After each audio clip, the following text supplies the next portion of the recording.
este momento el tema que más les importa es el tema del empleo. Bueno, las radicaciones más fuertes dicen designar o asignar entre el 60 y el 70% del total del presupuesto a 4 ministerios, claro, con sus diferencias. La mayoría estaría en el Ministerio de Gobernación, en el Ministerio de Educación y en el Ministerio de Salud, y yo particularmente sí quiero duplicar el presupuesto del Ministerio de Cultura. Este programa sería que tendríamos o sacaríamos de la generación de divisas que viene de afuera, podríamos premiarla creando un fondo especial con este dinero, aproximadamente un 10%, para que los que asignen este dinero lo podamos dedicar a este capital semilla. Obviamente los migrantes o los que decidan hacer esto pues tienen una ganancia, es como un pequeño banco de los migrantes para este tema. Bueno, mire, este tema que creo que es importante, que básicamente las ciudades intermedias son crear otros polos urbanos de desarrollo fuera de la ciudad capital. En este sentido, las dos más importantes, o tres más importantes, es Quetzaltenango, Escuintla y Las Verapaz.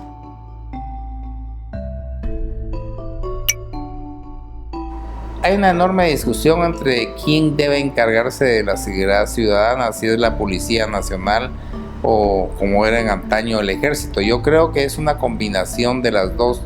La fuerza disuasiva y la presencia en las calles de un policía acompañado de un militar pues ejerce una mayor disuasión en los delincuentes. Así es la mentalidad del guatemalteco, y tiene obviamente mucho más respeto por la presencia militar que por la presencia policíaca per se en particular. Sería una guardia combinada que se encargaría de estas tareas.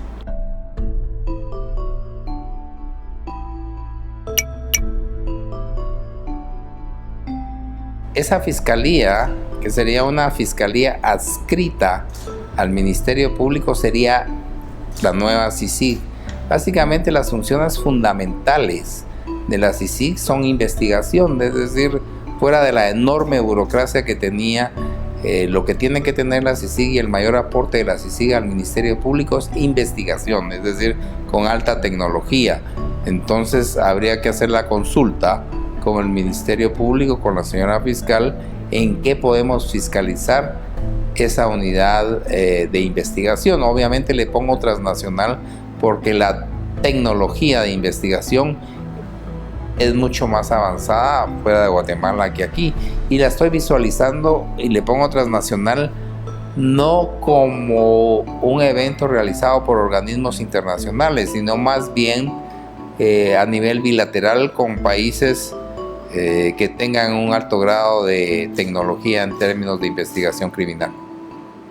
Podría ser bilateral, digamos, y la comunidad internacional, si se quiere sumar a ese esfuerzo, pues aporta a la Fiscalía Transnacional, pero la diferencia fundamental es que no es un organismo internacional el que está a cargo y encima del MP. Es una Fiscalía Transnacional que cumple su trabajo con objetividad y es apoyo al Ministerio Público, es decir, el actor principal y la voluntad política emana del Ministerio Público, pero el ente investigador por excelencia fuera de las capacidades locales sería transnacional, en el sentido que 2 o 3 países que están a la tecnología de punta en términos de investigación pudieran cooperar con ella.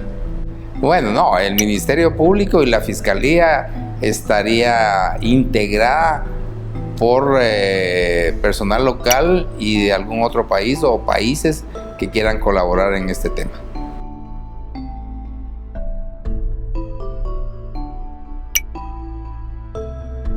La Civial es un proyecto que está todavía en el Congreso, es una superintendencia que trataría el tema de infraestructura. Mire, el tema de carreteras, y estábamos viendo que el déficit de carreteras del país es enorme. Si quisiéramos, nosotros tenemos muy pocos kilómetros por habitante, tenemos 1 o 2 kilómetros, y realmente los países desarrollados están alrededor de entre 60 y 70. Si nosotros queremos llegar a alcanzar los límites o el mínimo, deberíamos estar construyendo en los próximos 20 años alrededor de 40,000 kilómetros para estar a la par, y eso básicamente no lo puede hacer el Estado solo. Tiene que hacerlo con la empresa privada en estas asociaciones público-privadas, pero ese concepto también hay que manejarlo, porque tal y como está ahorita, que es a nadie quien se encarga de los proyectos público-privados, pues es un proceso muy engorroso y embarazoso que tiene un pecado capital, que es pasar por el Congreso de la República. Y cualquier proyecto que pasa por el Congreso de la República, usted sabe que se encarece demasiado. Bueno, básicamente nosotros creemos que esta superintendencia de puertos y aeropuertos lo que haría es facilitar de alguna manera y promover el desarrollo precisamente donde y combatir la corrupción donde realmente está más enquistada, que es en el tema de puertos. El aeropuerto pues también se presta, aunque no lo sabemos, a los temas de contrabando, pero básicamente ese sería el objetivo fundamental: facilitarlo, facilitar el comercio y controlar mucho más lo que sale y lo que entra, evitando así la corrupción. Ahorita hay un fondo de alrededor de 1,000 millones de quetzales para este tema, pero básicamente ese dinero se va en subsidios, y la verdad que como el subsidio es tan bajo, porque es alrededor de 40 viviendas de alrededor de 40 metros cuadrados, pues no da, porque le dan muy poco a la gente. Está probado que un pequeño edificio de 16 apartamentos podría costar alrededor de 863,000 quetzales, con esta idea que yo tengo. O sea que nosotros podríamos tener alrededor de unos 15, 16 edificios propios del Estado para dar como vivienda popular cada año. No sé cuántas familias podrían salir beneficiadas ahí, tal vez 14,000 o algo así, y de ahí ir caminando, pero es que como está contemplado en la actualmente no sirve. Entonces, aunque no sea mucho, porque el déficit habitacional es enorme, creo que está de más de 1 millón de viviendas, pues vamos contribuyendo, y de ahí buscaríamos otras formas también de generar más vivienda popular, comenzando criándola, y de ahí que la gente pueda acceder a la banca privada para seguir pagándola.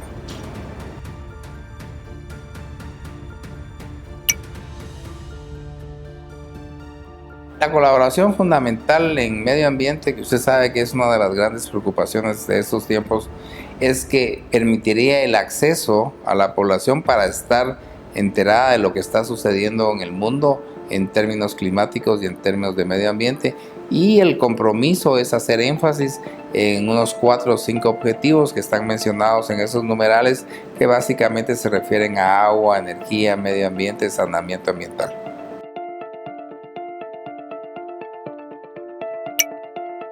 No, mire, yo creo que la gran falencia del Estado es la educación. Un país educado, un país culto, es un país que toma mejores decisiones, no solo en el ámbito político electoral, sino en otros ámbitos de la sociedad y de su contexto social. Un país que no tiene educación no tiene futuro. Y realmente los índices de analfabetismo en el país, que si bien han bajado, ha creado analfabetas virtuales, en el sentido de que si bien saben usar algo, una computadora o algo, pues no tienen la preparación o el criterio necesario. Yo sí hago énfasis en que es importante una educación fundamental, un cambio de currículum también, algo que sea mucho más práctico, pero para que los niños puedan ir a la escuela y aprender, necesitamos que coman bien, ¿va usted? Que es la vinculación que yo hago, es desnutrición con educación. Y no es el niño, es la mamá. El Ministerio de Salud debería tener un enorme programa que, más allá de medir y pesar al niño, contribuyera a que la mamá se alimente bien durante el periodo de gestación y que el niño salga bien.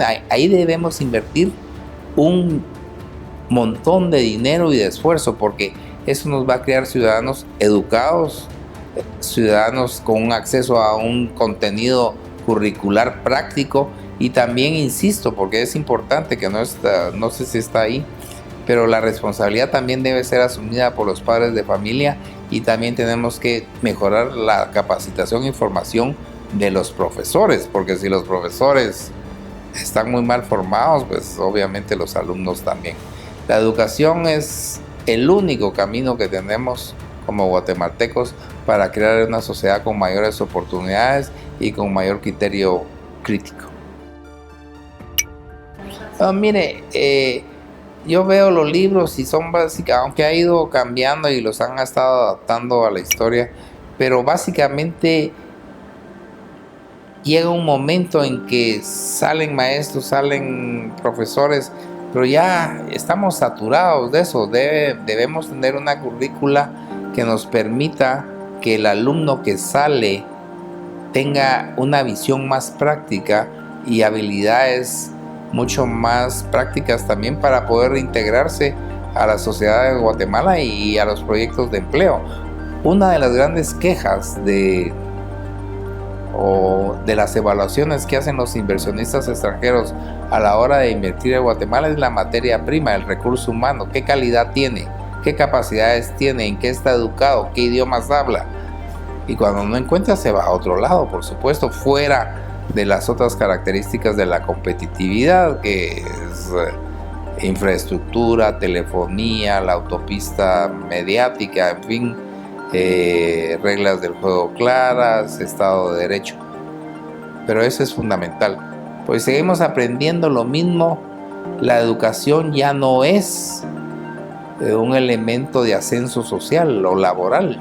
Tenemos saturados a los niños con una educación que debería hacer más énfasis, en mi opinión, en la parte económica, cómo manejar un presupuesto, regresar a temas culturales, pero no temas folclóricos o expresiones artísticas, sino una cultura de la no violencia, una cultura solidaria, una cultura de tributación, es decir, un cambio de mentalidad. Y por eso le decía al principio, parece tonto, el Ministerio de Cultura siempre ha sido la cenicienta de los ministerios, pero un país sin cultura, sin educación, es un país que está condenado al fracaso, es un país que está condenado a no ser nada en el concierto de naciones, y es un país sobre todo que está condenado siempre a estirar la mano y pedir en lugar de dar y proponer.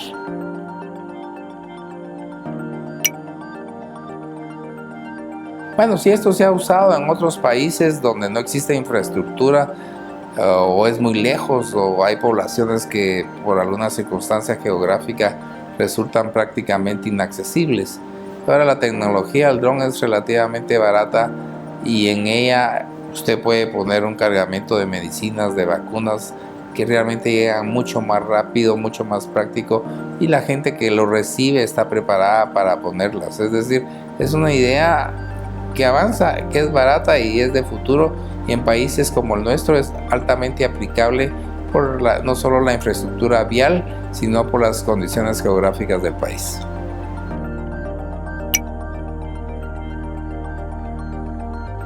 Bueno, algunas fiestas es plural, no, es una, y fue una reunión que se realizó en el Palacio a solicitud del arquitecto Rodrigo Urruela, en el cual él solicitó una visita guiada para una diseñadora de apellido Urruela, pero lejanísimo, que quería ver los vitrales de Julio Urruela.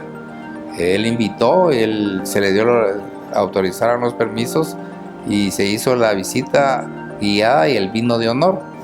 Yo bajé cuando estaba en la reunión, pero como tengo apellido Urruela, también dijeron que era una fiesta familiar. Y la verdad es que a estos Urruela yo conoceré 2 de los 20, 30 que habían ahí. Con los demás pues compartimos el apellido, pero hasta ahí. Y por cierto, dieron muy poco dinero de colaboración para los vitrales. Eso no solo me cayó, sino que no sirvió para renovar todos los vitrales. El segundo, de la sobrevaloración, creo que es importante aclararlo, no fui yo, fue el Viceministerio del Deporte, y producto de esa sobrevaloración despedí a los directores generales y eventualmente implicó la salida de un viceministro. ¿Qué logros tuve yo? Creo que he sido uno de los ministros de Cultura más exitosos de los últimos tiempos, en tiempos de logro. Combatí la corrupción en Tikal, que estaba en manos de los guías, de las empresas de turismo y de los guardianes de Tikal, porque era básicamente discrecional el cobro, y a los turistas les vendían un paquete para venir a Guatemala, incluían Tikal y les cobraban $100. El turista no sabía cuánto valía el ticket, 150 quetzales, y era discrecional. Yo quité esa discrecionalidad, la puse en un banco, y el que quiera entrar paga en el banco. En un solo año incrementé los ingresos privativos de Tikal en 10 millones de quetzales. Inicié la renovación y restauración del Palacio Nacional, 77 años olvidados, ahí está, es una de las joyas que están en el pensamiento e imaginario colectivo del país. Hice y terminé la Escuela de la Marimba en el Teatro Nacional, una obra impresionante que viene a terminar el complejo arquitectónico que diseñó Efraín Recinos. Eso se refiere, y también hicimos mucho más, creamos un programa de apoyo al artista, dimos muchas becas a artistas que tenían el talento pero no tenían el dinero, les dimos pasajes aéreos. Pues yo le diría que esos son prácticamente los logros más grandes. También hicimos publicaciones. Por primera vez hay un libro del Museo de Arte Moderno donde está comprendida toda la obra que tiene, es decir, hicimos con el poco presupuesto del Ministerio de Cultura, no estoy hablando de deporte, más que ningún otro.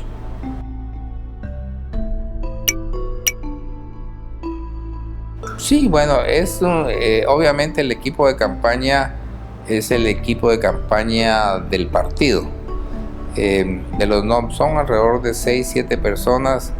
Está obviamente aquí conmigo la persona que se encarga y coordina lo del plan de trabajo, el señor Urrutia, Mario Urrutia, el vicepresidenciable Moy González, el secretario general del partido, Edgar Rodríguez, los 3 candidatos o miembros del comité ejecutivo del partido, Mario Monterroso, Jenny Padilla, y también, más importante, Jorge Jiménez, que es el encargado de organización, y mi encargado de prensa y colaborador más cercano en este ejercicio es el ingeniero Sidney Show Arribiaga. Sí, mire, tengo un montón. El tema y la libertad que tengo es que el partido no me está imponiendo ni me va a imponer ningún candidato a gabinete, a miembro del gabinete. Los miembros del gabinete los voy a elegir yo, y no los voy a elegir en base a la amistad, porque no tengo muchos amigos que les guste la gestión pública. La mayoría de mis amigos trabajan en el sector privado y con eso están contentos. Sin embargo, a lo largo de mis últimos 20 años como embajador y como ministro, he podido conocer de cerca y de primera mano a muchos tecnócratas guatemaltecos que hacen muy bien su trabajo en la parte financiera, en la parte económica, en la parte de relaciones internacionales y en la parte de seguridad. Ahora, obviamente, cuando usted les platica, ellos prefieren que sus nombres permanezcan, como es una costumbre muy guatemalteca, con cierta discreción, para ver en su momento que puedan salir. Pero le quiero decir que no van a ser amigos míos, van a trabajar, y si no trabajan se van. Si son corruptos se van. No tengo ningún compromiso familiar o personal con ninguno de ellos, y lo que sí quiero es una línea de coherencia en lo que sería el gabinete económico, o yo le llamo así, que es el ministro de Finanzas, el ministro de Economía, la Banca Central y la SAT por un lado. Ese sería un grupo homogéneo de funcionarios que debe pensar y tener la misma visión del desarrollo y de la economía del país. Y de ahí, obviamente, otros 2 ministros fundamentales, que son el de Gobernación y la Cancillería, Exteriores e Interior, un excelente ministro de Cultura que implemente una idea que no es mía, pero yo sí quiero implementar, que es la economía naranja. La economía naranja es la potencialización de los emprendimientos culturales basada en el talento de los artistas para generar recursos y añadirlos al Producto Interno Bruto. De ahí están los demás ministerios. Pienso quitar algunas secretarías irrelevantes que no hacen mayor cosa, y el MIDES, que creo que es un ministerio clientelista que se dedica a suplir la demanda clientelar del gobierno de turno. Yo creo que para sacar a la pobreza a la población no lo vamos a hacer con una bolsa solidaria o un lote de láminas o un quintal de fertilizante. Les vamos a sacar de la pobreza en la medida que les demos empleo, un empleo permanente. Allá hay, mire, todas las secretarías de la presidencia, que son como 15 o 12, que estaba viendo el presupuesto, que juntas están alrededor de 15, 20 mil, más o menos 1,000 millones de quetzales. Pues tendría que hacer una evaluación, pero muchas no sirven. No sirven para nada, solo haciendo actos y que sí, que no. Y realmente no quisiera adelantar porque yo tengo mi opinión política, pero obviamente me la tengo que basar a esa decisión en una decisión más técnica. Primero, que lleguen puntuales. Segundo, que sepan qué van a hacer en términos de su plan de gobierno y hacer hay algo que no ha hecho ningún presidente, que es tener en pantalla los compromisos, y es muy fácil que usted les dé seguimiento en lo que pueden hacer. Y tercero, redactar o visualizar una consulta popular para ver qué piensa el país en relación a la CICIG y en relación a la pena de muerte. Como un hombre, como un personaje que realmente logró algunos cambios fundamentales en el país, básicamente ese cambio fundamental es crear esa conciencia del orgullo de ser guatemalteco, de ser un país moderno, de poder entrar a la senda de los países desarrollados. Bueno, yo creo que la CICIG en su momento hizo un excelente papel, sobre todo en el 2015, cuando todos nos sentimos satisfechos de que la vasta y enorme corrupción que imperaba en ese momento fuera hecha pública. Es decir, tal vez uno de los logros más grandes no solo son las acusaciones, sino abrirle a los ojos a los guatemaltecos del grado de corrupción que campea en el país, no solo en el ámbito político, sino en el ámbito empresarial.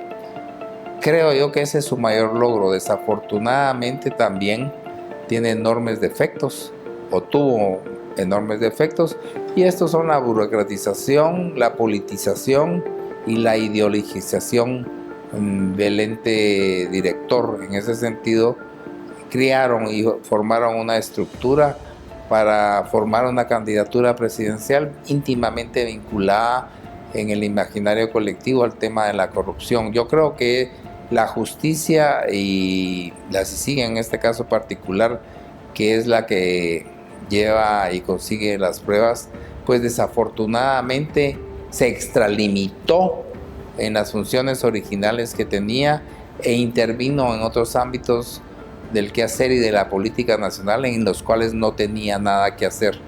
De esta cuenta yo creo que deberíamos retomar y repensar una nueva CICIG, obviamente con otro nombre y con otras funciones, como una fiscalía transnacional, por ejemplo, íntimamente vinculada al MP, y que básicamente sería su base y soporte de apoyo no solo político, sino también en el área de la investigación. Y esta fiscalía no debería necesariamente estar conformada por organismos internacionales, sino podría más bien tener un carácter bilateral de país a país, sobre todo con países que tienen mucho más experiencia y tecnología en el área de investigación, porque básicamente si sigue a investigar, debería haber sido investigar. Pero de ahí se politiza, comienza a construir candidaturas, un tipo de, y lo que hace desafortunadamente, una de las consecuencias finales es polarizar al país. Y es por eso que en ese contexto de polarización usted no encuentra espacio por el momento para soluciones sensatas. Muchas de las propuestas están cargadas o sesgadas con una ideología que realmente debíamos dejar atrás. A ver, la guerra ya terminó hace muchos años y si seguimos intentando ver para atrás, a ver las heridas, rascarnos las costas del pasado, cuando en realidad la única posibilidad que nosotros tenemos de seguir y avanzar es viendo para hacia adelante. Creo que el guatemalteco está cansado. En general, lo que quiere es salir en paz, que no lo asalten, tener un trabajo seguro, regresar a su casa y vivir bien en la medida de lo posible. Que la guerra, los discursos de guerra fría, que el conflicto armado, eso ya pasó. Por supuesto que no se castigó a todos los que son, ni los que no son, pero no voy a dejar que por condenar a 60, 30 militares, 10 guerrilleros, el país no avance. No podemos hacer, o vemos para adelante o regresamos a un discurso de guerra fría que realmente nos estanca.